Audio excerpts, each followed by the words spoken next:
Hello, everyone, and welcome to the show. It's Local Chat, episode 242. I'm your host, Will Crosby. Joining me for the first time since last time, I've said that so many times, Ian Gibson. Hi, hello, it's me. What's your intro for Jake? Featuring a man who questions the reality around him and also loves scary games. It's Jake Terrio. Yep, long-time listener, first-time caller. Glad to be here. We're so excited to have you, a published hang author Will. Hang up the phone. Here with us. I'm having trouble. My co-host. We were talking pre-show about how we should read the Unabomber's Manifesto, and I just was. Yeah, I do want to read that one day because it sounds like a good trip. If that's a Subpixel book He's club, smart. I'll be there. I'll be there with bells on. We should that. And I still need to read the Turner Diaries. Is that it's Ted like Turner? why not? Well, they published the Tina. Unabomber Manifesto like in the New York Times, so we just gotta find It was that short. The whole what, thing? 94, 95. I thought it was like more pages than that. I thought they published the whole thing in an effort to like be like, hey, does anybody recognize this? Oh, And I think it was maybe his like, cousin. maybe like one of the letters or something. It was Kaczynski's cousin or like his brother who was like, this sounds like Ted's writing. I think you're right. Yeah, it's a 35,000 word manifesto, and Oh, it was that's printed not in that September much. '95 in a special supplement to the Washington Post. It was a supplement, so it must have been the whole fucking thing. That's wild. Did you like swallow the supplement and then you just like gained the manifesto? The suppository. Just looking at. Oh, it's handwritten. You don't swallow suppositories, Jake. You put them in your butthole. I know. No, sorry. There's a typescript and there's also a handwritten draft that they found later. Yeah. So when I finish my yeah. manifesto, I will submit it to the Washington Post, and we'll see if they will They go for post it. You ever written a manifesto or thought about writing a manifesto? It's got negative connotations now, but like I remember reading like futures and manifestos in college and being inspired to be like, I should write a manifesto. There is a video on the Subpixel channel that is the Subpixel Manifesto, but it was like 500 words, and it's not really anything. Oh yeah. But I love this manifesto tangent you went on, but I want to rewind a little bit and say, do you think they have Washington Post-it notes at the Washington Post? No, that's too cool. I don't Journalists think aren't so. cool. They're not cool. Not I was thinking anymore. about the word Post-it notes and how everyone just says Post-it notes. You don't not It's like say Kleenex. Post-it notes. It's like Kleenex. This is the topic you wanted to rewind to. It's the topic I want to rewind to because it's way funnier than writing your own manifesto. It's just I don't so know. much more fun. I feel like it could be fun. Because writing your It's own a good creative manifesto is like, exercise. oh, I like women or something. I'm trying Let to me dismount from this and say, Jake, if you haven't read the Futurism Manifesto, it's great. Highly recommend it. It's good shit. Who's the author? I can't remember, but it's like 1910s, 1920s Italians who are just like, Oh. machines are the future. We must do machines. Right. I have read it It's because great. it's part of Franco Berardi's After the Future, where he writes essentially like his own manifesto that's antithetical to the Futurist Manifesto. And so Someone a good collection of essays, After the Future, Franco Berardi. Check it out. Someone told me German engineers cried when they found American tanks because I think in World War I or something like that, because they didn't know about interchangeable parts yet. I don't know about that. And like German tanks weren't built or built uniquely. Well, no, and but American Henry ones Ford weren't was or a something. Nazi. I know So that much. he would have been it been was- yeah, but communicating. Wrong war. Yeah, He also said wrong World War war. One. Oh, sorry. War. I did say Sorry. World War One. Another place. Yeah, idiot. You're the idiot now, Jake. No. I want to say someone told me that. I don't know if it's true, but it was just because like it was someone who didn't know about interchangeable parts or something, and That sounds apocryphal. yeah, it made them. Yeah, it sounds too late because by then they had like the Car 98K. There were all sorts of German mass-produced interchangeable parts things. Maybe it was the Korean War then, which is further back. I'm talking about the first Korean War. The Opium Wars. First Korea War. Back when Korea boy. started. When will they settle their differences? Dakota. Call of Duty 4, Modern Warfare. They just announced it today. Oh. That they're going to finally solve the Korean conflict. It's Wait, wild. Yes. Is that really? Yeah. Here's what happened was, I only know this because I saw it this morning, but they were like, they started out with a live stream, but the live stream was just a security cam footage of like, the DMZ? Of like South Korea, of like some generic city street in South Korea.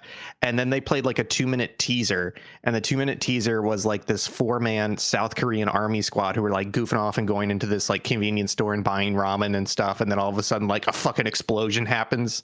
And then later on they were like, yeah, we're doing like North Korea as like North Korea invades South Korea as the premise for Modern Warfare 4. Why do they still feel the need to put campaigns in these games? Like, some people play for the campaigns. I disagree with that. Fuck off. How about that? I don't think anyone. I don't know. I just wouldn't. But I think they've done 2 multiplayer only games now, and they did not do as well, because there are still people that play it either just for the campaigns or people who play like campaign first and then multiplayer. So if you're like, I'm going to charge $70 for a multiplayer only game, and it's half of the game you got last year, that's basically identical. Also charge. That's pretty fucked. And we need to keep pushing the envelope. We need to keep iterating on the idea of making the war game that's not about anything. They did that. Yeah, there was. We got to do it again. No, it was Tencent. Jake, you're behind the news. I think it was Tencent announced they're making a Chinese version of Squad, which is a realistic military shooter, but they have basically changed all the factions from like US, British, Chinese to just generic non-existing nations. So they are making like a politics safe version of Squad for the Chinese market. But is it still in the real world, or is it in like a fake, like Ace Combat is like a fake Earth? It's the same as Squad. All they did was they went through and they just changed all the factions. So it's not China anymore. It's just like Pan-Asian military, you know? Like they just stripped the politics out of it, which is what all games should be. Apolitical. Apolitical, B what? B, racist, and C, most importantly, sexist. Come on. Thank you. Anyways, can we start the show? Are we live? Yeah, let's start the show. Hi everyone, we're here. We're live. This is the live trial of Ian Gibson. We were gonna do a roast, but we figured he broke laws. I'm sorry. The women are suing. Okay, sorry. Last tangent here. I was listening to a podcast, and I talked about it in the newsletter, but it was about this Portuguese immigrant who went to New Bedford, Massachusetts, and became a fishing tycoon. And anyways, at his first trial in the 80s, where they were like indicting him for like tax evasion and all these problems, he basically got off because he played the jury, where he showed up and he's like, I put on the thickest Portuguese accent. I pretended that I barely knew English, and they bought it hook, line, and sink. I'm just poor. Me work for my family. And it was like, and they bought it, and the jury just like let him off. And I was like, that's amazing. Yeah. That's how the immigrants are scamming the system. Isn't that They're lying? pretending not to know English. And that was his perjury. Folks, Summer Game Fest coming up next week. We've got the usual three big boys. We've got the Xbox, we've got the probably something Nintendo, we've got Sony, and we've got the Jeff Keighley himself. The Keighley's. Mr. Summer Games Fest. I figure it's the week before it's the episode before all the reveals, all the cool stuff. What does anyone have something they think is going to be announced? I mean, it could be an update to something, but I'm trying to go for like new things here. I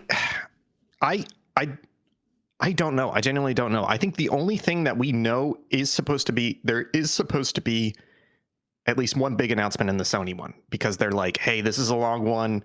We're going to show it in theaters. And the rumors are, I can't remember if it was Sony who said this or the rumors were saying like there is at least one like blockbuster level announcement. Yeah, there was a rumor. I mean, definitely Wolverine's there because they've said it. But there was the big rumor thing is they're reviving a classic IP, whatever that means. Oh, really? Yeah. So I don't know if that's like that. That's things from like Vib Ribbon to Killzone. You know, like Jack and Daxter. Yeah. Sly Cooper. Yeah, I don't know. So we'll see. I mean, can I be honest with you? Can I just put on my Ian hat real quick? Yeah. Like, whatever they revive, they're just going to turn it into a linear, mature, dark and grim adult story version of it. Third person over the shoulder. And the worst part is they're gonna be like twisted metal, but now it's third person over the shoulder, and you have to squeeze through crevices to hide the loading. Yeah, exactly. And I don't. It's funny. But is it Anthony Mackie? Yes, Even he's cheap. I'm fatigued of those games. Someone who liked Uncharted 4, God of War, all the other ones. I mean, Ghost of Tsushima, I liked. Yote, I don't. Are we gonna gonna? but Wait, hold on. Could we? Is there any possibility at all that we would get like some sort of bigger tease or reveal about the Death Stranding movie? No, because I think the entertainment industry is pretty leaky, and they like their press releases. So I think we would have seen something by now. Yeah. Because like even just as an example, that Gundam movie Netflix is doing, like there's pics leaking from the set. There's pics leaking from the Elden Ring set, etc. Like I think once it crosses over into entertainment, they can't premiere it or reveal it as much as they would like in the video game industry. I think the problem is just that I don't really care about Sony, and so I've not been keeping track on their studios in terms of like knowing which studio is available or has gone dark for a while. Yeah. So I don't really know. And then the only other thing I can think of is the only other big announcement everybody's waiting for is Half-Life 3, but that's just not going to be here because the only place it would be Summer Games Fest, and Valve would not do that. I think that's a GTA. I think that's a Rockstar situation where they would do it themselves. I don't think they do it. They would do it themselves.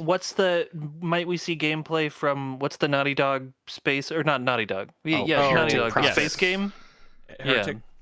Yeah, I could see that. Yeah. Heretic Prophet. Outside of this isn't Sony, but we'll move on to Xbox after this. But adjacent to Sony in my brain is From Software. And I don't think this is going to happen, but My Pie in the Sky, Jake, will make him very happy, is another Armored Core. Well, I didn't know. I forgot if there was talk of DLC at any point. Yes. Armored Core 6 DLC, because it feels soon for Armored Core 7. And they do have availability, right? Because they're only announced on release game right now is the Switch 2 game, but it feels like that is always Dusk Bloods. Yeah, Dusk Bloods. Yeah, it feels like that is always a minimum 2 project studio. So they've got to have something else that they're working on. I would love that. Okay, Xbox. What do we want to see? I'm not expecting any big reveals, honestly, because they've got stuff that hasn't come out yet, like Fable. That Clockwork game. I'm still Clockwork excited game. For Fable. Campaign is Evolved. it too? Oh yeah, Clockwork. Is it too soon after Doom: The Dark Ages for id to announce anything? I think it could be a DLC for them. Do you think there's? Do we see Wolfenstein 3? Oh, what's Machine Games up to? Or Indiana Jones. Indiana Jones. Do you think we get a DLC? teaser? But do you think we get a teaser for Wolfenstein 3? Like some sort of like going through rooms. Yes. They did announce it, right? Didn't they say they're going back to Wolfenstein? Maybe not. But was there like a formal announcement? There's a big rumor. I think there's a big rumor. Yeah. It's too early for any hardware from Sony or Xbox. It's too early. We definitely do not see Elder Scrolls or Fallout. Unless it's... we definitely see more Fallout 76. 1,000%. I'm sorry. I lied. It's not too early for hardware because, going by 7-year console cycle, that means next November is console launch. Now, whether that's actually going to happen or not, given the state of the current tech market. No, if this feels like a terrible climate in which to announce new hardware. But Xbox has already announced Project Helix, so I guarantee. Well, I'm pretty sure they will have a little segment. There's nothing wrong. They've done this before. There's nothing wrong with them going out and saying like, "Hey, our next platform is XYZ." Yeah. Probably not even specs, but just like, here's what's going to make it different from what we currently got. They've kind of talked around it, but here's so many teraflops. Because just think about it this way, right? This is the E3 before launch year. So working backwards, you've got the launch in November. E3 Summer Game Fest is usually the price, but not the reveal of the console. So the reveal of the console usually happens middle or end of the year before, which is now. So we're at the start of the window. Mm-hmm. So we could see a little bit of something from Xbox. I would not expect something from Sony, but Xbox is trying to get ahead of next gen. So I could see them talking about it a little bit. this isn't what you meant by hardware, but do you think they formally announced those cloud controllers that leaked? Yes. Might as well. Ones that look like a little fake calculator. Okay, and then if we get something Nintendo, what do you think, Nintendo? Do you think they announce anything, or is it just updates? Oh, Ocarina of Time. They have those rumors out there. Ocarina of Time yeah. remake. I think those are pretty big. I still think there's got to be a 3D Mario at some point. New F-Zero? Look, can I say something? You're fucking dumb. They did a 3D Mario. That 3D Mario team that did Odyssey, they just did Donkey Kong. That was I don't think it was confirmed it was that team. I think it was. Okay. I still think there's a 3D Mario. And I choose to believe that. But not anytime soon. Not anytime soon. Mario Kart World expansion? Maybe Super Mario Wonder. Maybe you're thinking another side-scrolling Mario. I could see that because that is a different team. I'm holding out. I could see that. I think there'll be a 3D. Well, it could be a 3D Mario, but what I'm saying is it's not going to be. I don't think it's going to be. I hate to Dan Riker this, but I don't think it's going to be like a main team Mario. I think it's going to be the sub Mario like Super Mario Wonder I or think like it will Mario be Submariner 3D World. I think it'll be Odyssey 2, whatever that is. Iliad. I think that's coming. Yes, The Iliad, yes. Super Mario. You gotta Iliad. hop on it. It's hot right now. It's hot right now. Odyssey's It's going SEO. Anyways, Summer Games Fest, that all starts up next week. It'll be a fun time. Tune in to people streaming it. We'll see what they all have to say. You can plug your day job, you dumbass. I don't have to. I wasn't even fishing for it.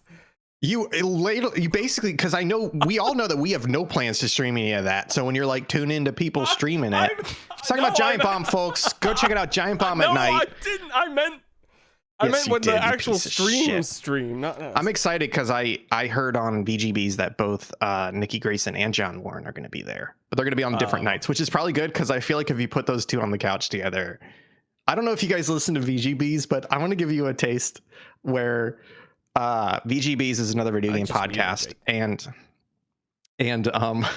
so one of the they had an episode 100. Actually, it was either 100 or 101, and they said beforehand, hey, this is a no bummers episode, so we're not allowed to talk about anything depressing or bad or sad. And they were struggling through it, and it started out with John Warren was on a road trip. And he was supposed to be in a hotel to record this, but he didn't make it. So he just pulled off in a random parking lot with bad internet to record this 3-hour podcast. And he keeps breaking in to like describe what's happening in this like South Carolina parking lot around him. And it was and at one point he was like, my internet's not good. And they're like, does your minivan have Wi-Fi? And he goes, oh, let me check. And then he joins his minivan Wi-Fi and he drops for like 3 minutes. And he comes back and he's like, why did I ever fucking trust you to join my minivan Wi-Fi? That shit doesn't work. And it was VGBs is an incredible podcast. Highly recommend it. If I had time. Yes, Nikki Grayson, I met them in the Peak stream we did.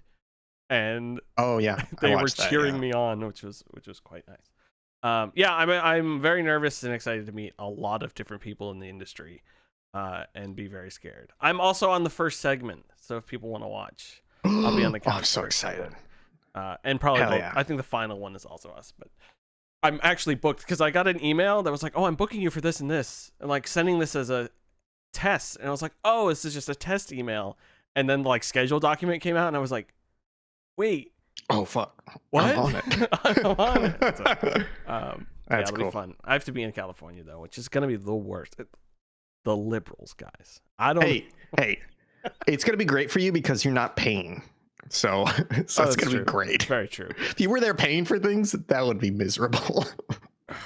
Be a nightmare. Anyways, Looney Tunes. Who wrote Looney Tunes?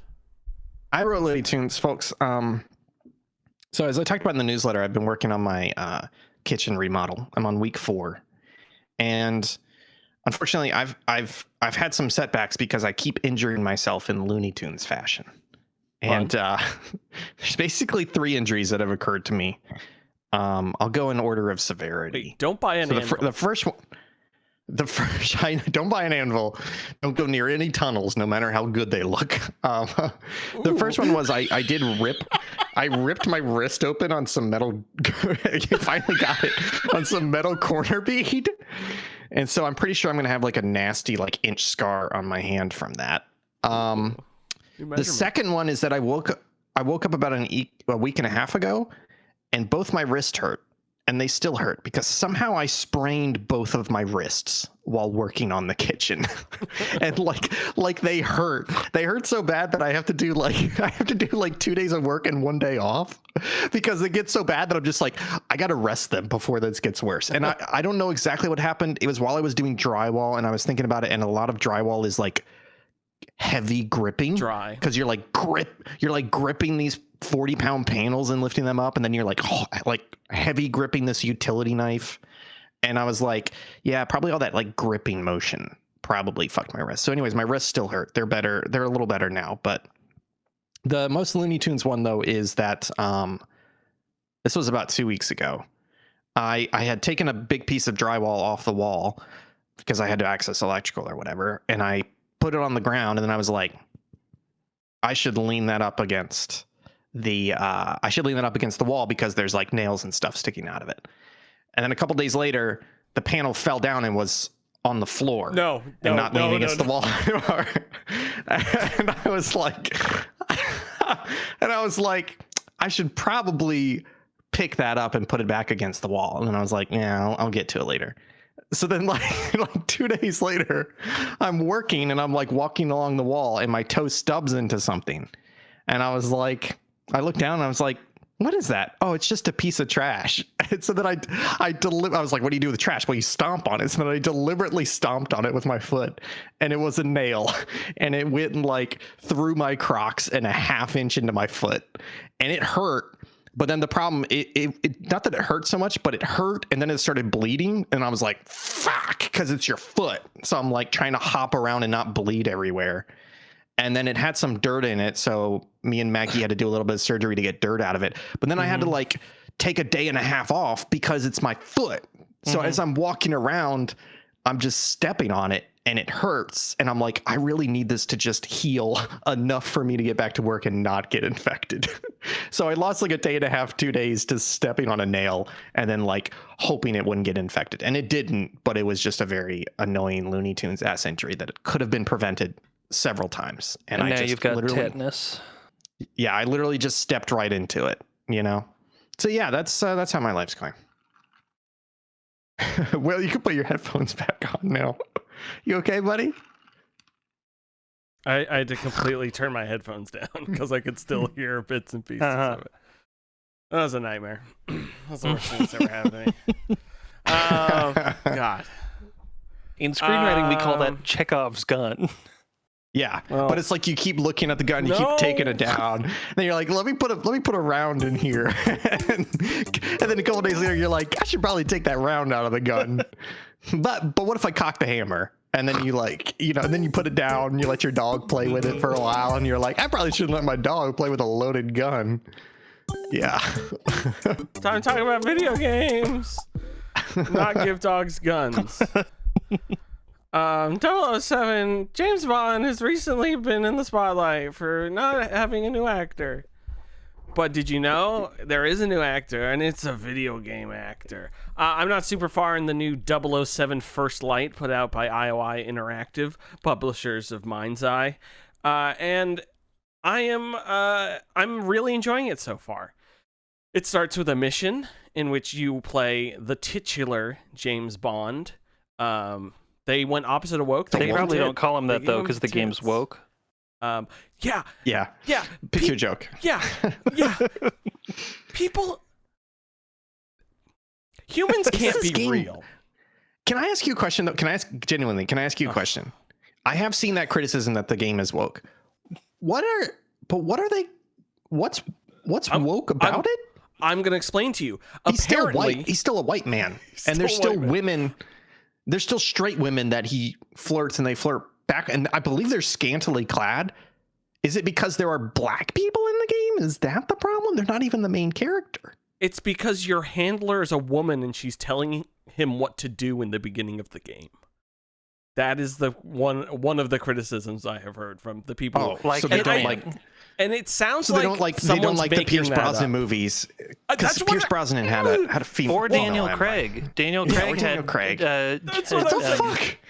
It's because like at the beginning of the game you're not a 007 yet, and you're just a soldier, and she's telling you how to get out of the situation, and I'm like, what the fuck are you talking about? I don't understand. Like, have they never like been in a relationship? Like, up. women are harpies. Like, that's what they do. They always tell you. Have they not heard the sirens call? Yes, honey. I was gonna go a different direction. Some sort of like incel adjacent. Oh, they don't want a woman to tell them what to do. Like, come on, come on. That's what they do. Come on. Yeah, tell me to come, please. I actually have to go. I didn't double check that I could do local chat, and Karen says it's her night. So Karen says, yeah. It's fun so far. I beat the first mission, and now I was like going back to the like back in the mainland England. That's what it's called. So I'm like back home now, and like officially at MI6 and talking to people. And it seems like a lot of fun. It looks gorgeous on my computer. I also streamed it to my Steam Deck from my PC, which looked pretty good. But I also heard it runs fairly well on the Steam Deck, so I might also try that out. Oh, that's interesting. I did not try that, but yeah, it looks really good. Feels very Hitman-y. There were a couple moments where it felt like there's one like chase sequence where you're like running away from stuff, and I'm like, I feel like I'm playing Hitman and running, and this game isn't designed to be that. But that was only just because like it's an action sequence that would have felt out of place in Hitman, and I was like making that association with it. But it was fun. There wasn't the like hiding bodies and all this sort of stuff, but you were doing like this little investigation stuff, learning about things, hiding. But again, the whole intro is extremely hand-holdy. Extremely woke, which is why I want to get more into the game and like open areas and doing my own thing before I really am like, oh, okay, it was just a tutorial mission. Outside of that, I defeated Act Raiser. I raised the act, and I won. I became the god over everyone. It was actually quite a funny ending where they're like, oh, the people don't need you anymore. How quickly people forget how much good you did for them when they no longer need like things to get done for them. And I'm like, oh, that's quite poignant. Game about being a god.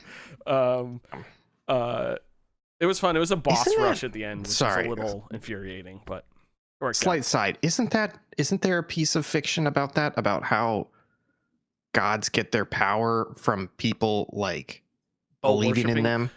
Are you thinking so as Elf? People get less?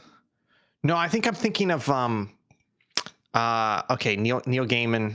It's not Sandman. Is that American the conceit Gods? of American Gods? I think that is American Gods. Yeah, because there's like a fresh internet god who's like a shitty little kid, but he's like really totally powerful right. because I only got like 200 pages into it, and it was before the scandal. And then after the scandal, I was like, I don't need to finish this. Yeah, it's okay. It's okay. Yeah. Sandman's good. Yeah, he actually did and nothing it's wrong. Thick. It's like 800 pages or something. Oh, it's a comic. Gods. Yeah. Oh, you're talking about American Gods. Oh, I thought you were talking about Sandman. No. American Gods has that scene where the Egyptian goddess swallows that guy through her vagina. Yep. And that's about as far as I got. Read Then it I a didn't need to couple go any times. further. He said, it's Memphis, Indiana. We got Egyptian gods. And I that's was the like, book this where is you're dumb. like, oh, Loki. Like at some point while you're reading it, you go, Yeah. and you're like, I feel smart for finally figuring it out. I booted up Dark Cloud next on my AYN Thor. This is a PlayStation 2 game. It seems to be some sort of dungeon town builder game. Basically, Like, these is this why, military types, like ActRaiser? Yeah, I did not do that on purpose. I was like, oh, people always mention Dark Cloud while I was looking through the games. I was like, I'll play this. And so these military guys released this genie, dark genie, and the dark genie removes all the spirits of the people on the planet. So now I go into dungeons and I find spirit balls and open them. So like I'll open one and it'll be like, oh, this is a park bench, or like this is a person, and like this is a thing. So there are things I think I can then go place in my town. I don't know if it's actually a town builder, but there is some sort of item placement thing in the little overworld. And the guy's like, it's your mission to go get the world back. And also the more you use a weapon, so weapons have durability. If you repair the weapon before it fully breaks, it upgrades the weapon, and the weapons slowly like form into better weapons. But if you let it break, all that progress is gone. So you kind of have to like keep your eye on it. So it's like don't let it hit 0. Yeah. Play it. Yeah. And the combat sort of feels like PS2 or PS1, PS2 JRPG overworld, where you can see the enemies, and you know when those games like let you get like a first hit in on an enemy? Yeah. That's you bump the into combat. First, You're just hitting them. There's no JRPG stuff. It's just that hitting them. It's a bump. It's a bump. Remember that bump game that came out last year that was an indie game where I remember people saying Dark Cloud is part of the bump attack genre, where so like it's all about you bumping into people. You just like hit them a couple times and they bounce back. And then you can heal yourself and all those sorts of things. So again, I'm not super far into that, but it was I was ready to be like, oh, did I boot up a JRPG? Like, I don't know if I'm gonna like this. And then it threw me into that stuff, and I was like, it's like go through the dungeon levels, find the keys. The more like you can also like skip down to the next couple dungeon levels and like warp back and all this stuff. And I was like, oh, okay, you are not the game I thought you were going to be. I guess I'll stick around for a little bit. That was quite fun. And then Soma stands for Sup Opera My Anus, which is a weird choice for an underwater video game. Jake and I have been streaming this. It's quite fun. It's way more game than I thought it would be. I don't know why. I've played through both Amnesia games, and I just remember them being scary all the time, where Soma is much more, we're going to have the scary sections, little bit of breather, like small breather, scary section, big open breather. You can walk around and figure out puzzles and all this sort of stuff. Then a little scary. And then like, they're very much not like, I know it's usually going to be that pattern, but there's not a, I can't quite see when it's going to happen, which is fun. I also learned I can sprint a lot and sprint past things and be very brave. The sprint is pretty generous, yeah. Learning, like, I don't know why this helps me in these types of games, but immediately running up to the monster and letting it kill me, like, gets rid of that first bit of fear, where I'm like, okay, I got the death out of the way, now I can do whatever I want. And that helped a few times. Especially, I could never quite do it in routine, because that second monster sucked. Because you could not see it. But this has actually been quite fun, and I was saying this pre-stream, I was like, I kind of want to keep playing this game. Like, on my off time, I'm like, what if I was playing Soma right now? So I'm looking forward to that next week. Those are the games I've been playing. Jake Terrio. I want to hear you talk next. What games have you been playing? So I'll start. I rolled credits on Hades 2 fairly recently, and I've kept playing it because there's, of course, like with Hades 1, there's a good amount of post-game like narrative stuff that you can do. But that game rules. It's great. It's mechanically dense, narratively dense. The music is awesome. The performances are awesome. The art direction is great. It's just a great game. And especially if you've played Hades 1 all the way to the end, the stuff that it does, the handful of characters it reintroduces from the first game, the handful of locations it reuses from the first game, then like recontextualizing them, it's all very good. It's all very tasteful. But that's essentially all I have to say about it, because it's just a good game. Apparently not. Yeah. If you say Yeah. so little. It's one of those things where like there was nothing wrong with that game. Like the only thing against it was that it was more Hades 1 and therefore it doesn't hit as hard or as fresh as that first game. And that's kind of a discussion in itself of like how much can you hold that against a sequel for being more and better than the first one. It didn't do a lot to iterate on Hades 1, but like Hades 1 is an excellent game. So it's like, oh, well, it's just another excellent game. But but then I also might not necessarily talk about this one too greatly because we already litigated it quite a bit in the Subpixel community Discord. But I did also play MixTape, and I know Game you of the two, you two already talked about this. You want me to put it on the list, right? Top of your Add list. it to Game the of the year, list. 10 out of 10. I know you two already talked about it on a previous local chat, and I think for the most part, I agree with all that was said. I wanted to, but I put one note for myself here because I wanted to talk. I had more thinking about it after we had talked about it in the Discord, and why it didn't necessarily click with me. I did a little bit of introspecting, and I realized the big thing of what it was, which is that It's too woke.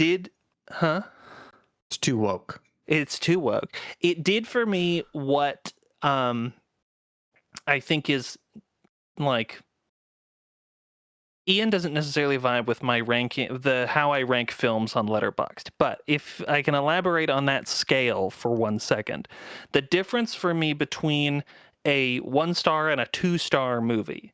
If a movie is 2 stars, it's simply because I was bored. Like if a movie just bores me from beginning to end, I'm like, okay, that's a 2-star movie. Now, there are some movies that I rank 1 star that might actually be like better movies, quote unquote, than a 2-star movie, but I rank them 1 star because they frustrated me in some way. Yes. Typically because it might introduce a story element or a theme that I'm like, oh, okay, that's neat. Let's see where this goes. And then they just totally whiff it. And I realized that for me, MixTape was like that, where for a long time I was just kind of bored.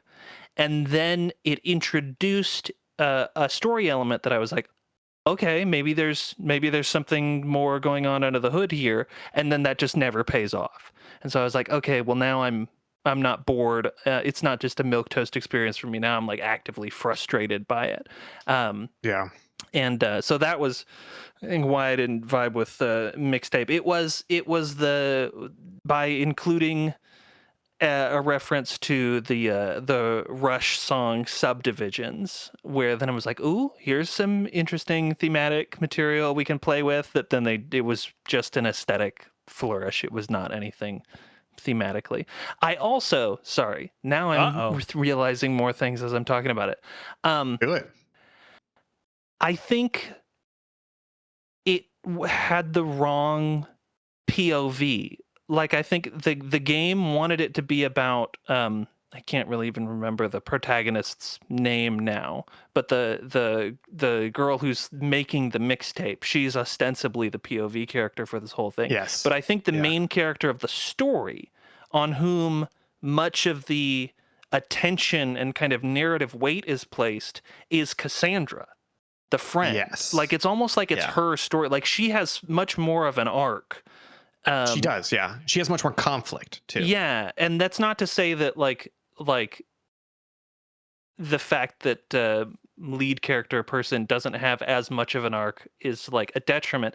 But it reminded me of when I was writing, when I was in college and I was writing the screenplay for The Hollow Sun, and I had a friend of mine read it, and he was like, oh, you've made Ariel the main character, but like Max is clearly the main character. And I was like, oh, you might be right. And then in versions after that, I put more weight onto Max to try to, flesh his story out. And so, I was like, I realized thinking back on it, I got to the end of this and I was like it's kind of Cassandra's story. And but she just keeps getting like shunted off to the side so that the mixtape story can happen. I thought you were gonna say Slater, only because in my head, the way that Ferris Bueller's main character is actually Cameron, I feel like Mixtape's actual main character is Slater, because you get to the end and it's like, oh, they were both like I don't know, you got to the end, Ian didn't get to the end, but basically the realization of we could have been together, but we didn't think about it. I didn't think about it this whole time, and then you physically let go. And like that hit a lot harder because of that. I was like, oh, I see what's going on. Like they didn't really get into that, but it's sort of in your back of the mind the whole game. And that's where it's like telling. And to be fair, I beat this game and only because this year's very, like, I don't think it would make my top 10, but it'd make my top 20 from this year. But like it bumped itself up closer to an 8. I still think it's a 7, but I think this game could have used another hour of like, oh no, for like 2 hours. I do like, think it's too short. Less. It's could use a lot less. I mean, I think that there's arguments to be made for a version of it. There's a version of it that's a lot shorter. That's maybe just the music stuff. Yeah, for sure. But there's also a version of it that I think is longer, takes place over more time, more days. Where it's like not summer. So abridged. Yeah, if it were like the whole summer leading up to this day at the end. It was just 3 acts. First day of summer, middle of summer, last day of summer. Sure. No, seriously. Like they could have structured it like that. Yeah, like as like a slice of life. Because I felt like it was kind of pushed and pulled between like the slice of life stuff, and then I think, like we had kind of discussed in the Discord and like Ian had mentioned on local chat, the like magical realism elements. Yeah, it frustrated me. This is also extremely nitpicky, but when Slater's like showing the B-side off of his album, and he talks about how he wanted it to be like a Rick Wakeman synth odyssey, I was like, this doesn't sound anything like Rick Wakeman. This is not. These are like the wrong kind of keyboards. But man, that's me being super persnickety. I have a couple addendums to my comments previously. Three addendums. Okay. The first one is John Moran had a post that I'm pretty sure was about Mixtape, and it fucking shook me to my core because I was like, yeah, exactly. Again, John Moran from VGBs. And he said, quote, "I know this song is not a critical lens through which you can look, by the way." And I'm like, yeah. I think there are too many critics who love this game who are literally like, this is just like my childhood. I know these songs, therefore it's good. And it's like, no. Like familiarity or like representation of your childhood matters, but at the same time, like that's not the sole thing you should judge it by. I'm getting older, and one of the things I've noticed as I'm getting older is that I think I'm going through menopause. And the reason why I say that is one of the symptoms of menopause is that you get emotional randomly. And I have noticed that I get emotional and I tear up. Not randomly, but there are things that should not have an emotional impact on me to such an extent, but I do. But that do and don't deserve it. Are you guys having that? Because you guys are a couple years younger than me, but what do you mean do and don't deserve it? Because I've definitely found over the past 10 years that I will get a lot more emotionally overwhelmed by like movies and music and art. But I think part of it is like for example, I'm watching season 5 For All Mankind, and there are some emotional beats in this series. Some of them are very well done. Some of them are not well done, where like they didn't lead up to it that well. It's like side characters that I don't care about, but I do feel myself tearing up at these scenes, and I'm like, you didn't earn this. But why is it hitting me more? I'll give you another example. I was recently playing one of the more modern Call of Duty games. I can't remember which one, and there was a cutscene, and for some reason I can't remember the cutscene. However, I got emotional at the cutscene, and I was like, this is not a good game. This is not well done. Why am I getting emotional now? You're connecting with it somehow. Yeah. Like I just rewatched Forrest Gump for the first time like 2 months ago, and I cried at the end. Jake, give me a bad thing that for some reason has been a tearjerker for you. Unfortunately, prove Ian's point. I teared up at the end of Mixtape during the Let Go sequence.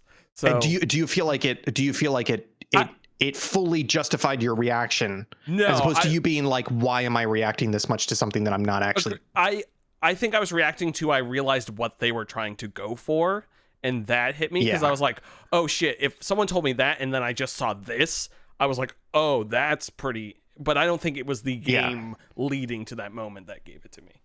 Yeah. And that's something weird a couple weeks ago, and now I'm trying. And see, that's the thing, is that that's the perfect way to say it, is that you tear up at weird things that you feel like haven't justified it.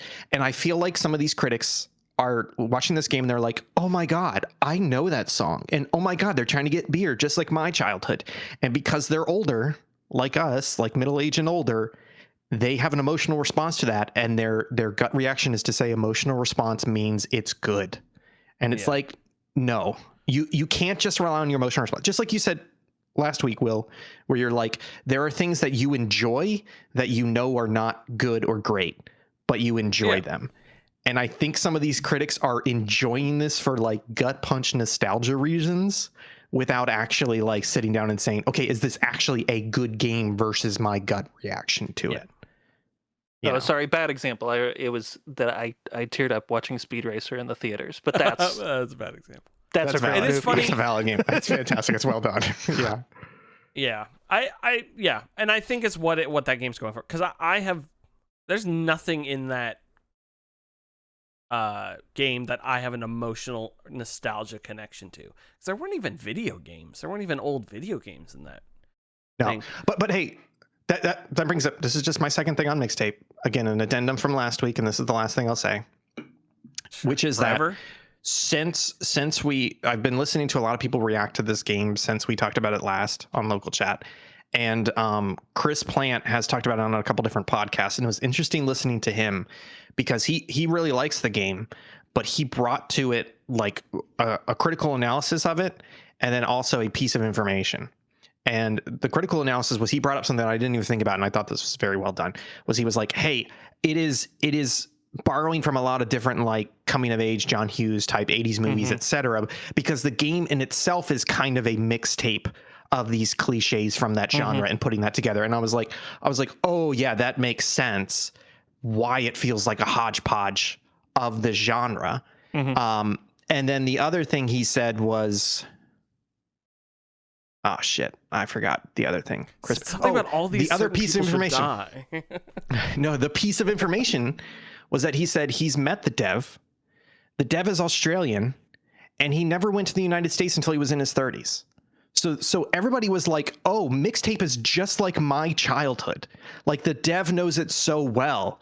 And he fucking doesn't. And there's nothing wrong with that. It's just that it's all these people connecting emotionally with this game and saying, this is just what it's like. It's so good at nostalgia. And it's like, that's not the fucking game that he made. He made a MixTape montage of 80s movies cliches. American 80s movie cliches. Like, I'd be interested to see something genre. Like, I don't know what was going on in the 90s in Australia. Exactly. What's happening over there? Yeah. So it's a guy who decided to take one of the most overplayed genres in movies, mash all that together, and make something, and people are like, wow, it's so accurate. And it's like, it's fucking not, folks. Like you're just reacting to it on an emotional level. Like, I don't want to say you've been sucked in, because that implies that there's a con on behalf of the developer, and there's not a con, but like, it's such a gut reaction that people are immediately attaching the number 10 out of 10 to, when they're not actually exploring it critically, when they should be. Yeah. What do you mean? You're not supposed to rewind a cassette tape with a pencil? Yeah, it's just like, because again, I'm sorry, this is actually my final point. To go back to what you said, Jake, Will said this, but a lot of people have said this. There's a lot of great discourse around this game. There's a lot of shitty discourse around the game, but I think everybody can agree that this game does not deserve this level of discourse, because it's not that great and it's not that bad, folks. It's a fucking 7 out of 10 down the road. It's an odd game to become a firebrand for, like, the discourse. I'm enjoying this conversation and this discourse, but at the end of the day, I think most people are agreeing, actually, the game's not that good. The discourse is great, but the game's actually okay. When it comes down to it, I think about, if my job was to review games, I wouldn't rely on how a game makes me feel as much as I do as a person who doesn't review. Like, I Yeah. will tell you my score of a game, but I in no way am like, oh, I'm critically thinking about this. I'm like, no, Yes, this game's.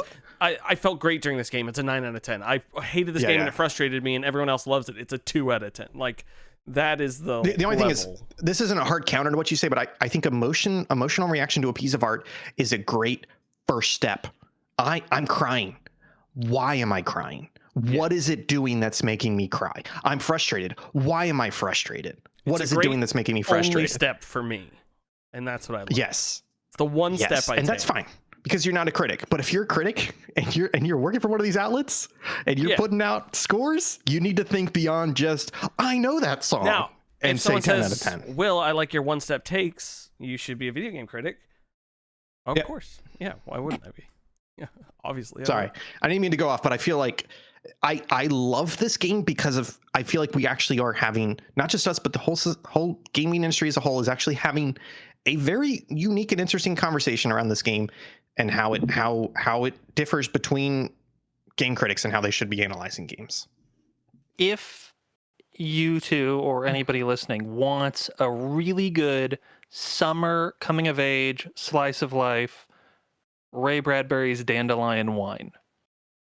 I do need to read. Great video game. Great video game. You know what? Here's the thing, Will. It could be like an awesome, like what's the Tim Rogers game he reviewed with the Beatles in Japan? It's the one. Yes, it's the one I was talking about. I actually started that game as well. Botsu no Manami 2 or whatever. You could do a Dandelion Wine like that, and it would rip. Gotcha. It would be so good. You said Ray Bradbury. Just to piggyback off that, Something Wicked This Way Comes is also a fantastic summer. It's a little bit of a coming of age, but it's still got that in there. But it's definitely great. But, and that's in his Greentown, his unofficial like Greentown series. So it's the same kind of Illinois setting. Some shared characters, if memory serves. Coming of age tale I'd like to promote: Passion of the Christ. The boy becoming a man. I've never seen it. Is it? I don't know how far. I don't know how much. Well, we're all going to tune in for the resurrection of the Christ. No, you on July don't. 4th for the 250th. You haven't even read it yet. Yeah. I read it. Oh yeah, where are you in your sorry, not Passion of the Christ. Sorry, I heard Last Temptation of Christ. Last Temptation of Christ is a good book. I have read that. Because you're still in the Old Testament, in the Bible, right? Yes, I am on. I think I finished Kings 2. Okay. So I'm about 40% of the way through. But the way I've been doing it is in between real good books, I read a book of the Bible.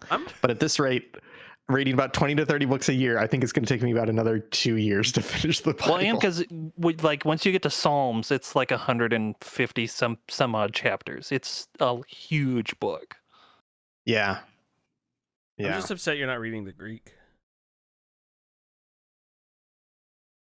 Anyway, we move on. That works.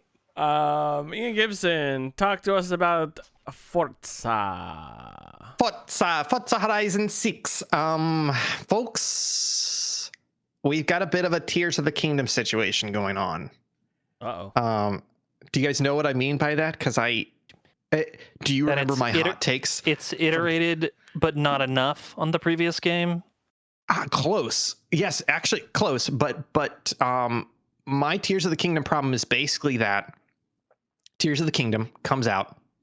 It's a great game, but it's pretty much Breath of the Wild with stuff tacked on. Yeah. But it still hits, and it's still fantastic because the rest of the industry has not caught up. So that whatever year gap there was between Breath of the Wild and Tears of the Kingdom was a desert. And Tears of the Kingdom comes out, and it's the exact same game again. And it shouldn't hit that hard. It only hits that hard because the rest of the industry has been lagging and has not caught up to that quality or innovation yet. It's the same fucking thing with Forza Horizon 6. I forgot to look this up. I think it's been at least 5 years since Forza Horizon 5, and they were not taking that much time between the Forza Horizon series before then. They were just kind of putting them out, and the only thing they were doing was changing the setting and tweaking one or two things. And I played those games. I've been playing them since 3. And they are good games. They're very enjoyable. But folks, they took like 5 years off And the rumor was they're going to Japan, and then they were finally like, we're going to Japan. And I got excited because I was like, they took all that time off to actually like improve the series, to actually like make changes, because there are changes they need to make and make the game better. And Forza Horizon 6 is the same game. It's the same fucking game as 5, which was the same game as 4, which was the same game as 3. And unfortunately, it is also the greatest arcade racer ever released. And it's also the greatest arcade racer since Forza Horizon 5 came out, because there is fucking nothing else on the market in that niche. Like, the game still has issues, but they figured out like the core 85 to 90% of that game, and it's a lot of fun to play. But they still have problems with it, and they didn't fix those problems. They added some new stuff. Some of it works, some of it doesn't. And it's a Tears of the Kingdom situation, because it's like, yeah, it's a great game. It's the best arcade racer ever. But this is the fourth one of these I've played, and they're all pretty much the same. Like, please make this game different, or some other studio come in here and copy their formula and do it better, for Christ's sake. Will, I know you've been playing this game. What do you think? Yeah, this is... And I mostly agree with everything you're saying, except none of it. No, I mostly agree with everything. My one problem, or my one step we'll take, is the fact that this is by far the most I've ever played a Forza game. I think I have at least probably an hour, less than an hour in every Forza, and this I just checked almost 9 hours in. So just checking real quick, you're saying Forza. Are you including Forza Motorsport and Forza Horizon in that? I've never played a motorsport. Okay, I've so only just played the Horizon. Horizon. I've played Horizon 3. The cars it gave me was for 3, 4, and 5. So I apparently played those ones. So you played those at least a little bit. Yeah. And this is the most I played it. And it's funny, too. I attribute about 5% of that to it being in Japan, because I kind of don't care that much about it being in Japan. It's also not really good at being in Japan. Yeah. It's just not. But the fact that I can just drive straight across everything and not have to follow roads. You knock down every tree, every fence. You occasionally hit a car or a barrier. But you just say, I want to go over there. And you just drive clear across it. And then you get to the thing and you're like, now I got to drive on the road for a bit, I guess. But sometimes... maybe not. Sometimes you do those missions and it tells you to go over there and you're like, there's no checkpoints in this mission, baby. I'm just going to off-road it. And the game freaks out when you get there. Hell yeah. It like speeds through the dialogue. Yeah, it's fun. The barn finds have been really neat. Different race types have been neat. I really like as someone who, I put a decent amount of time into both Gran Turismo 4 and 7. Karen's been playing 7 a lot. We got the racing wheel set up and everything. But this truly feels like an arcade racer where I'm just like drifting around corners.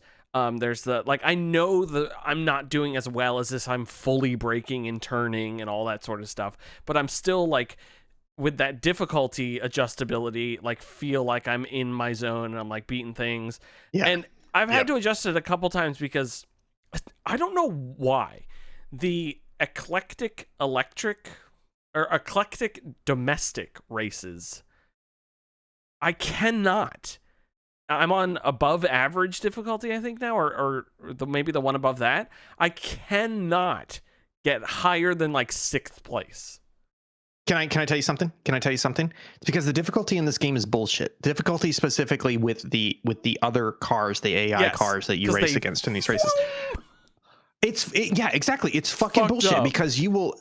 Okay, let me say. You mentioned Gran Turismo 7. Those series are fantastic because one of the things they do really well is the difficulty is how good are the AI drivers you're racing against. I know that sounds like a common sense statement, but it's literally like, as somebody who's gotten into racing the last couple of years and understands racing pretty well, I can watch the other racers in front of me, the AI racers in Gran Turismo, watch them take corners and be like, oh, they're too hesitant and they're braking too early. Or like, oh, they keep missing the apex and they're losing tenths of a second there. Like I can see, oh, that's not a good driver. That's an okay driver. That's a good driver because of the way they're driving.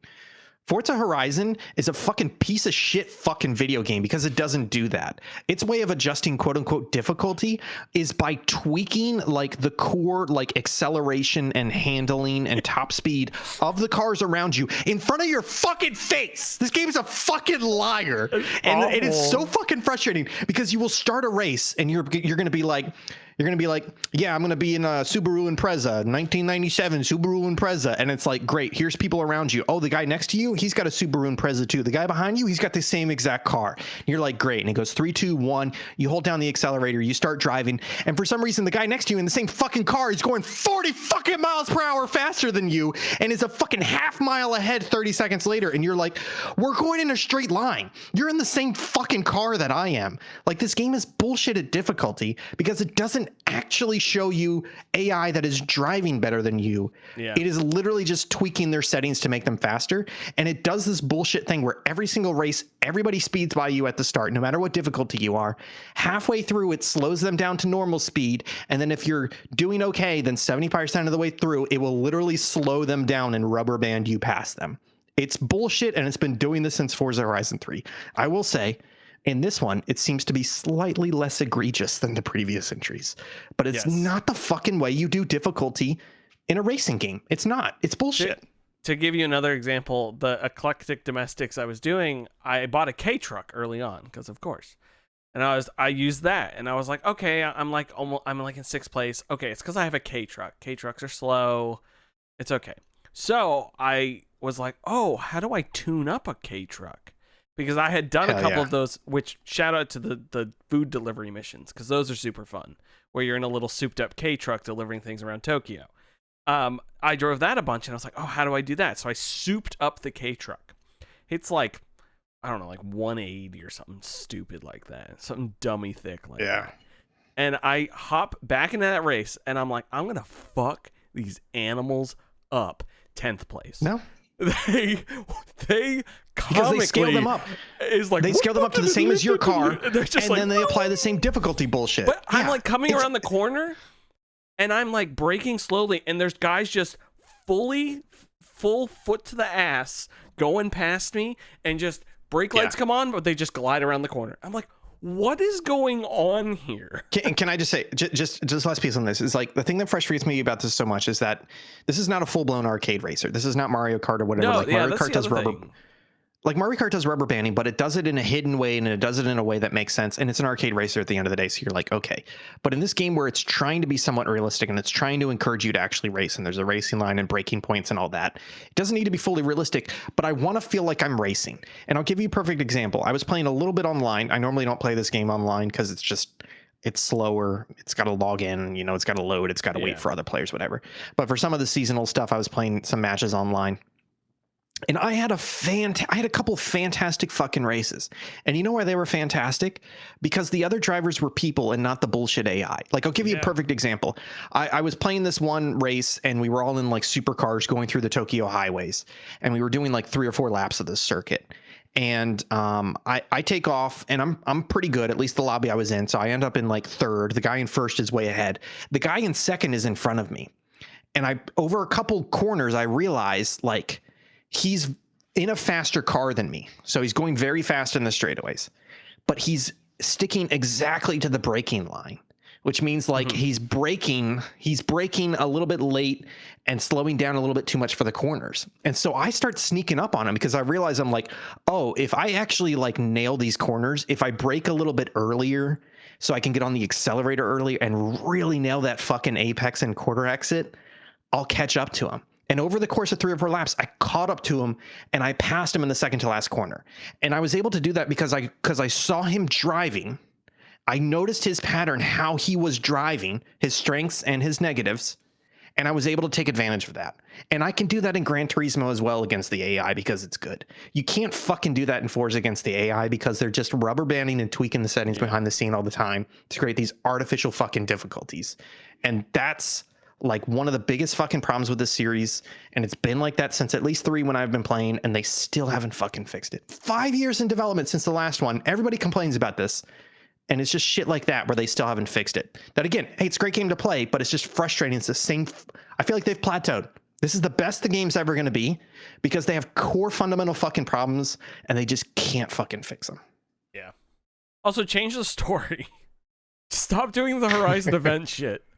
Do the or I don't care. Make a Forza Stories you mean like game, the festival, where it'd be like, oh hey, you're you're this kid and you're working your way up in the Japanese racing scene. Like, do a racing lagoon or something. Like, stop being like everything's I know it's rosy not the and same fun, series. you can do everything. But like all those Need for Speeds with like the FMV stuff was always corny and fun, even if the story was stupid, because it was just like, ooh, FMV, this is so silly.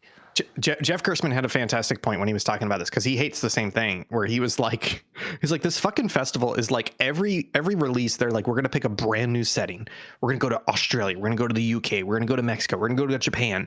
But every time you go there, it's just the same fucking British people showing up, putting together a shitty EDM festival and flooding the radio with the same shitty British radio stations. And then they just have one local station. Like, I got to the point where there's one Japanese radio station here, and then the other stations are like rock EDM, and they may have a Japanese song in them. And I was like, this is dumb. And I literally like muted the music and popped open Spotify on my Xbox just to play a city pop like playlist while playing this. Like, they just don't give a shit about the setting. And last point, to your point about the story, like, they do try and tell a story where they have like sidekicks for each of these areas. And I was reminded of that because today I played the final race of this game, which is like earning your last like your last wristband, and it was like earning your legends, and they were like, you're gonna do the 6-minute race, and they were like, wink wink, there's gonna be special guests for this. And I was like, okay, whatever. And I start racing, and as I'm racing, all these random cars show up on the track, and they're like, oh look, it's Windy from the UK, from the Forza Horizon Festival in Scotland. And I was like, I don't fucking remember that person. Like, I don't remember your shit ass story characters. Like, you did no effort to make that a good story. How am I supposed to, like, they literally kept dropping in people from previous Forza Horizon games being like, oh, it's that person. I was like, who the fuck is that? Like, I 100% of those games. I don't know who the fuck that is. You would have popped more if it was like Master Chief and all like the Xbox people. Exactly. Yeah. Like, it's so frustrating to me because they have, again, it's Tears of the Kingdom problem. Like, they have built the greatest framework of an arcade racer ever, where you have an open world and there's so many different types of events you can do, and you can drive fucking everywhere, and there's so much to do, and the driving feels pretty great, and it's that perfect balance between arcade and sim. And yet they don't give a shit about the setting. They keep fucking up the difficulty. Like the wheel spins and grind are bullshit. Like, they have no fucking story. And it's just like, you keep doing the same thing. Like, fucking fix yourself, or somebody else come in here and just clone this. Cause I guarantee you could get pretty close or better if you just cloned what they're doing here. It's just a little frustrating. That being said, I did finish the game today. Oh, good. Yeah, I know you've been playing it a lot. It's fun. I don't have any desire to like play the whole game, but again, by far the most I've played of any one of these. The other thing, this is a minor complaint. It's about children. No, I wish this game didn't have traffic. Or let me turn it off. It's it doesn't add anything to the game. I don't want to say I disagree with you, but this does have a good balance compared to the previous games, where I feel like in the previous games, when you were doing speed zones and stuff, they would not turn the cars into ghost. Whereas in this game, I don't know if this is new in this iteration, when you are doing a speed zone, when you start a challenge, if there's traffic on the road, they will ghost them unless it's a street race. So in previous games, you would be doing a speed zone, and then all of a sudden you'd be going 100 miles per hour trying to hit that last corner in the middle of a challenge, and all of a sudden, like, some dipshit in, a Land Rover a civilian would come around the corner. So I do think this one, it also feels like they actually have a really interesting algorithm going on, where I don't know if you've noticed it, but like they dynamically change the amount of traffic around you. And it feels like it depends on what you're doing. Like if you're going high speed, it feels like they dial down the traffic. Like, I don't and if you're going low speed, they dial it up. I don't mind street races with traffic and stuff like that. It's just, I wish I could just turn it off, and I don't mind it being default on, but also there's like 3 cars that are driving around. Yes. Like, I don't understand why the cool, awesome cars we're driving can't also be on the road driving around. Well, I mean, you do have multiplayer on, right? Where you can see other people driving around and shit. Yes, I do have that on, and that's also really annoying, but at least they're ghost and I can't hit them. That's not annoying. That's fun. And let me tell you why it's fun. Awful. And I want to see more of them, because every time I go by them, I honk the horn, and you get to see what cool car they're driving and what they're doing. And the other thing I did was I did role play for about an hour yesterday where I bought a Ford Crown Victoria and I put a police livery on it and I put police lights on it and I put a siren as a police horn, and I would wait for other multiplayer people to drive by, and then I would pull out and I would chase after them and like turn the siren on. And I got at least one person to pull over for me, but there's no chat. You can't really talk to them, but I was like trying to pull people over. Like I want more multiplayer stuff on the map. Like make them all ghosts like they are now. But I want to see like 100 other players on the map, not just like the 10 or 12 there are right now. Folks, is anyone hiring? Because Ian needs a job. He needs to not role play in Forza Horizon 6. It was fun. Yeah, it's fun. It's fun in the way that ripping your fingernails is fun. Fun. Never mind. That's a bad one. Folks, thanks so much for tuning in. We'll be back right after this break. And we're back. Folks, we're going to be talking about our discussion topic, which is we're bringing it back. Everyone, drum roll, please. Drummers, thank you. We are doing Game of the Year 2005 for the best game of the 21st century. We brought it back by popular demand. Carl, who you guys don't know, emailed me and said, hey, remember that bit you used to do for best games of the 21st century? You should bring that back. And I said, fuck you. And so a couple weeks later, we're going to do it. So we picked 2005. That is the year we are doing today. Since he hasn't talked in a while, Jake Terrio, or is it here says Dwest? Oh, did I forget to change that from guest to Jake? I just put the J. Yeah. Ingest. Doing a J, as they call it. He's doing a J6. Can you tell me the games, your nominee or your runners up and then your nominee? Shout out to nominee. So my runners, I've got 3 runners up for Game of the Year 2005, and these are Star Wars Battlefront 2. Hell yeah. Animal Crossing Wild World, and Super Mario Strikers. My Game of the Year is Traveler's Tales Lego Star Wars. Oh. Original flavor, classic, trend-setting for the next 2 decades of Lego video games. This is the blueprint. Was it? If I may interrupt, Will, was that the first Lego game? Not the first Lego game, but it was the first of the modern. Yes. Yes. Okay. I was going to ask. That was just. Sorry, it was Will. just What was your question? It was just episode 1, 2, and 3, if I remember correctly. Okay, I was trying to remember correctly. Folks, that was the new section of this podcast called Remembering Correctly, and Jake just goes, It's kind of my favorite part of the night. Jake, Mussolini led Italy in World War II.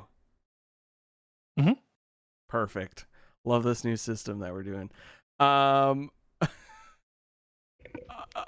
Ian, go. Okay. A lot of great games in 2005. We have Battlefield 2. I loved that game. God of War, which I never played, but I recognize was a great game. And I do still want to play someday. We also had NGB. I'm reading your list. What is wrong with you? Are you broken? No, I've been drinking. No, Battlefield 2, great game. Guitar Hero, God, Guitar Hero feels like a relic from a bygone era. And I totally understand why we don't have plastic instrument games anymore. But holy shit, what a moment in gaming, right? All the Guitar Hero and Rock Band games and all that. It was also a very social game, like in a very specific kind of couch co-op way that doesn't really exist anymore. Yeah, and I think it was also at the tail end of like, it wasn't enough just to be couch co-op in 2005 because there was plenty of couch co-op, and like you were saying, we were trying to get a bit too intense to be good couch co-op, and so this was a nice way to like extend that a little bit more. Civilization 4. Civilization 4 is the first Civ that I played. It also feels like Civ 4 feels like 1, 2, and 3 had one audience, and then 4 kind of kicked off a new fresh wave of Civ fans. And between 4, 5, 6, and 7, there's still a lot of people who say 4 is the best one out of all the Civs. So got to give props there. Grand Theft Auto San Andreas. Man, San Andreas was such a weird game because it's one of those games where it's one of those sequels where they went too big and they added too much. Not necessarily in a bad way, but they went for, let's throw everything into this game. Like, remember San Andreas had like a weight system. So like if you ate too much fast food, you would get fat. Your character would get fat. If you worked out, you would get muscles. Like, they had so much in that game. And then 4 and later, they kind of dialed it back, right? They decided to focus it in a little bit more. And so San Andreas was such an interesting, like, in a way for the time, it was like a perfect sequel where it was like, hey, it's that original game, but 10x. Like, there's just bigger, better, so much more compared to Vice City and 3. And then, of course, we got to mention Fear. I mean, Will, we love Fear, right? Did we play? We've streamed Fear. I don't think it was for a spooky pixel because it is kind of a scary game. But why you give me that look? You've played Fear. I played the demo as a kid and it scared the shit out of me. It did, because you would like it had scary moments where you would come up a ladder and there'd be a little girl, but it was more a shooter at heart. And that AI in Fear, the enemy AI is, there are very few games even to today that have enemy AI like Fear. Like, I just remember, like you're saying, playing that demo where you would have moments where you would like walk into a room and there'd be 3 enemy guys on the other side of the room of all these crates, and you would like pop out and shoot at a guy behind a crate, and then you'd go back to cover, and then you'd pop out and you'd be like, where the fuck did he go? And all of a sudden he's on your left. Like, the enemy would actually react to you and they would flank and they would move around. The other thing Fear had really well, I'm just remembering this, is particle and smoke effects. Do you remember this, Will? Because the Fear demo, I believe, had a multiplayer segment as well, because I remember playing multiplayer a little bit of that as well. And I remember there was one moment where I was in a vent and I popped out of the vent, like near the ceiling of this large room, and there was an enemy in the floor of the room, and I shot at the enemy, and that enemy turned around and unloaded a clip at me, and it created so much dust and dirt that I just couldn't see, that I had to like back into the vent. like it had crazy. And the other thing that Fear had was, Fear also had a time mechanic. I may be thinking of Fear 2, but it had a time slowdown mechanic. And folks, this is going to sound fucking crazy. They had that working in multiplayer. So you would be playing like team deathmatch in multiplayer, and you would pop time slowdown, and time would slow down for everybody else in a certain radius except for you in multiplayer. So it would like slow down, and then you would be like pop, pop, pop, pop, pop, pop, pop, and then it would come back, and it worked in multiplayer. So Fear very much feels like a very unique first-person shooter ahead of its time. I talked a lot about Fear, but I do think for me, man, so many great games this year. My nominee has to be the game that I spent the most time with, the game that has influenced a lot of games beyond it, and the only game on this list that we know for certain Robin Williams played and loved. That's right, Battlefield 2. Just an incredible multiplayer shooter. I remember playing the sweep of Jesus out of that demo and then playing the game a lot when I got it for real. The thing about Battlefield 2 is that Battlefield 1942 kind of established that genre of like large scale, combined arms multiplayer combat. And Battlefield 1942 worked, but it had some wonkiness to it. Battlefield 2 felt like the first real Battlefield game. It worked really, really well. It brought it to the modern era. So many people playing it. So many, Strike at Karkan, so many incredible maps, great DLC. And it feels like that really established the Battlefield genre going forward, like what it should be at a minimum, and what it should have and how it should work. And I've got to go with Battlefield 2. Will, you like Battlefield 2 as well, right? First of all, the extent I've ever played of Fear was that demo and turning around the ladder and seeing the little girl and then promptly uninstalling it. It's the most I've ever played jump Fear scares. Ever. It has a couple of jump scares. Yeah. It was the worst thing I've ever played. And I don't think we've ever played it. I almost said on the site, on the channel. I mean, we can. It's a great shooter. I'm currently getting better at scary games. I will say for me, God of War, played that for the first time this year. Came out in 2005. Fantastic fucking video game. Just like it was one of those games as an Xbox kid where I was just like, God of War. No, like I remember the ad campaign for God of War 3, and I was like, that's just PlayStation. I've got my Halo and all this sort of stuff. I don't care about Greek mythology. I don't care about. No, actually, I like Greek mythology. It's Egyptian mythology. I don't give a fuck about. But it was fun. It's a very good game. I have since remembered what the acronym stands for. Ninja Gaiden Black, a game I played a couple years ago. Fuck Alma. She was the hardest boss I've ever fought in any video game ever, but I fucking did it. Ninja Gaiden Black, this came out in 2005. Was this the first woke game? This was not. It's the definite. I believe it's the definitive version of that Ninja Gaiden Xbox game. Was it before or after Black? But yes, I understand what you're saying now. It has nothing to do with the video game Black. It is a version of Ninja Gaiden. Yes. Can we do, in addition to these best games of the 21st century, can we pick the wokest game from each year? Oh my god. Jake, we talked about this. That's the next bit we're doing on local chat. Okay. Sorry. Come on. That's good though. That is good. Metal Gear Solid 3 Snake Eater, fantastic video game. I think it's my favorite Metal Gear Solid game. It's the one I beat without a guide. And it's just good. It's just fun. Delta? It's a modern. It is what, yeah. Delta's the new remake. Yeah, but this is the source material. Yes, and it's very good. And then Suck of the Cock. That is a game that I really know. Shadow of the Colossus, also a fantastic video game. Very, very good. But mine. Can I real quick before we go off Shadow? Can I say something derogatory real quick? Oh God! Only if I mute you. I know people love Shadow of the Colossus, and I've played the first monster in Shadow of the Colossus. I think like 10 years ago, I played it for the first time. I played the first monster, and I was like, oh, I get it. I understand why people appreciate this. Like, you know, it's doing something really interesting, and it's doing like the big boss that you got to climb, the big monster thing, and interesting and all that stuff.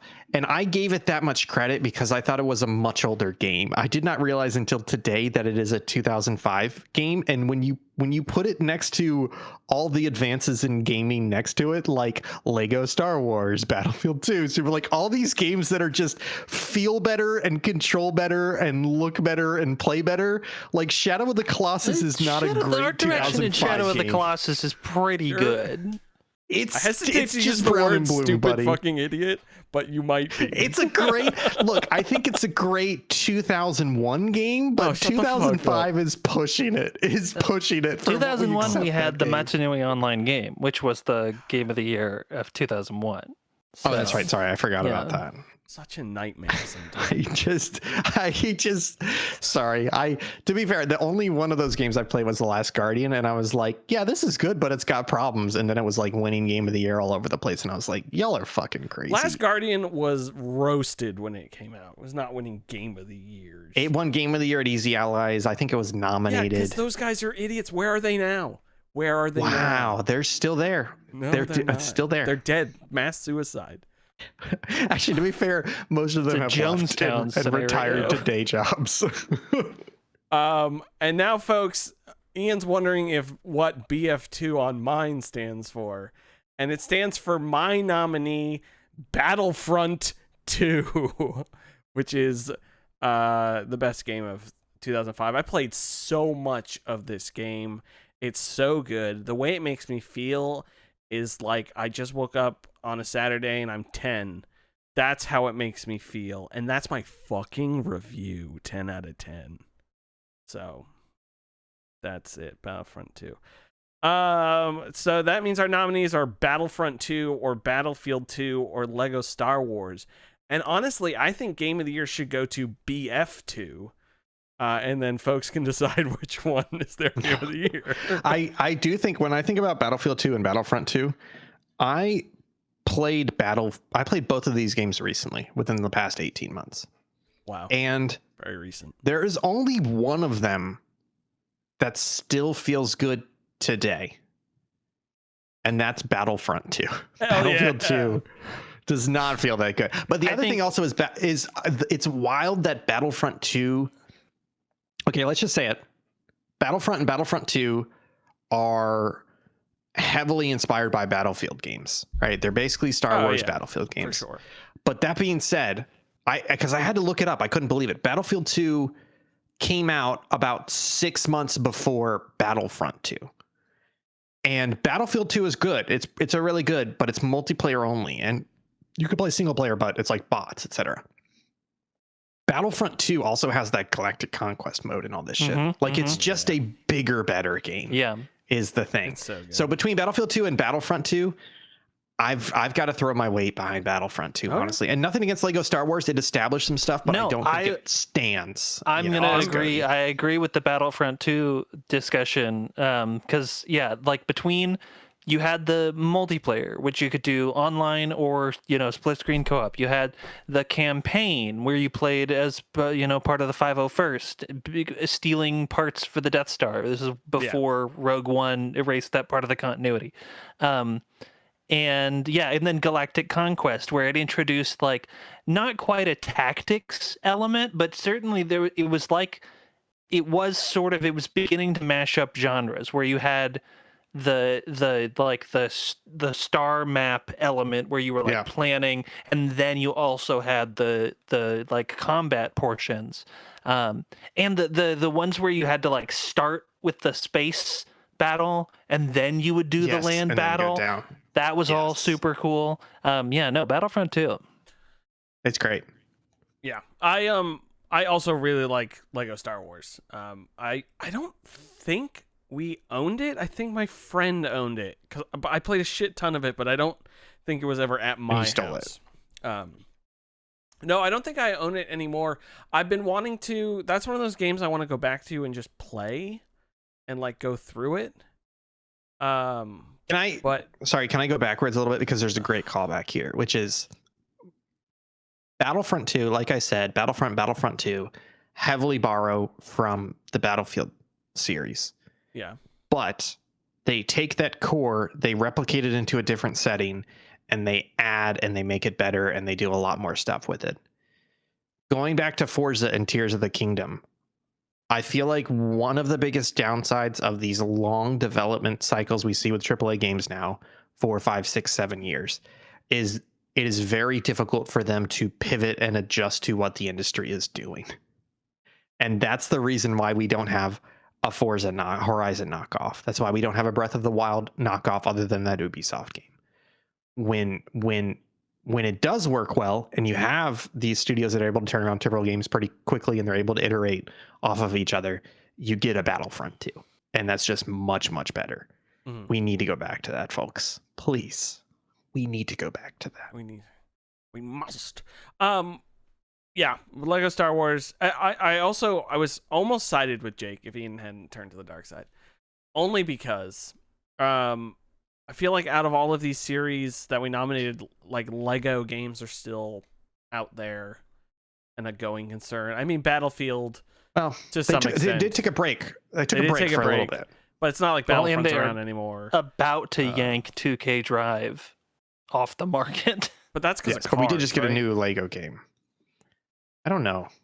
I'm pretty sure it's because we did just get Lego Batman, but 2K Drive, which is the same. I didn't realize the other Forza games aren't available. You can't. My nephew was telling me about that. That 4 is not on Game Pass anymore, which is dumb because those songs were shit anyways. Although I guess you're right, it could be car licenses. I'm pretty sure. But they have those cars in this new one. So hey, can I just throw shit at Forza Horizon again real quick? It's why the fuck are we going to Japan if you're just gonna have the same fucking Fords and Ferraris around, and you're just gonna throw that at me? Can I lick the shit off of Forza Horizon's fucking face? Lick it. They still keep my car in the game. It's not exactly my car, but the 2017 Ford Focus RS is basically my car. Can you snowball that? Can you snowball that shit to me? Because guess what, Will? My car is the greatest car in the game right now. It is the meta, and that is the first generation Mazda Miata MX-5 is the greatest car in the game right now, and everybody loves it. They also Get fucked. have my 2001 Audi in the game, and I drove that in that's first nice. person, and that took me back to high school. I was like, holy! It hell yeah. has like the red lights on the interior and everything. I'm like, holy shit, Whoa. this is fucking crazy. And I creamed. I said, fuck me, Forza Horizon. Anyways, folks, game of the year for 2005 is going to be Battlefront 2, Star Wars Battlefront 2, the game that came out before Episode 3 and had a bunch of Episode 3 shit in it. Different times. So did different Lego times. Star Wars, I think. Yes, 100%. Robin Williams approved is Battlefield 2. That's what Ian wrote. And then best That's partial correct. nudity is Lego Star Wars. Is there a Slave Leia nip or something? I'm thinking of the stormtroopers in the jacuzzi. Oh, yes. Yes, how could one forget? Hell yeah. Those this is the best game of 2005. Jake, I have a question. Is the Star Wars Complete Saga video game, is the first 3 of Rise that of game Skywalker. just No, that's the big Skywalker Saga one. I'm talking about the 2009 release Star Wars The Complete Saga has 1 through 6. Is the 1 through 3 in there the same as the Lego Star Wars the video game, like Lego Star Wars? That's a good question. I don't remember. I couldn't tell you for sure. It's been a minute since I've played either. Because I was thinking to myself, how do I play Lego Star Wars the video game, which came out on Xbox and PlayStation 2 and stuff? And I was like, oh, is it moved up? And then every time I Google it, it comes up with the Complete Saga. So I wonder, I'll check after the. Check the Traveler's Tales. Do they have like a customer support line? Reach out I'll to. check the Wikipedia. It'll probably tell me. But I can do that offline, folks. Thank you so much, Ian Gibson and Jake Terrio, for hanging out with me tonight, folks. We are Subpixel, subpixelfilms.com, or patreon.com/subpixel is where you can find all of our sweet content. Sign up for our Patreon. It's completely free. You'll get the Subpixel newsletter that came out this past week, featuring an opening letter by yours truly, one of the greatest things I've ever written. Brought me to tears of shame. And then everyone else's little things they wrote about that I totally read, but you should read mine, which are about Tales from the Green Valley, Forza Horizon 6, and also Fucking Your Mom. I don't actually remember what the last one was about. He's plugging it. He's plugging it, folks, so go check that out. I'm plugging your Go have a wonderful weekend. Tomorrow, 5 p.m. Eastern, Ian Gibson is going to be streaming. I'm going to be joining him. I think we're going to let loose some hell, possibly in the Vietnam era. We'll be back next week with more Soma and all that sort of stuff. Bye. Bye.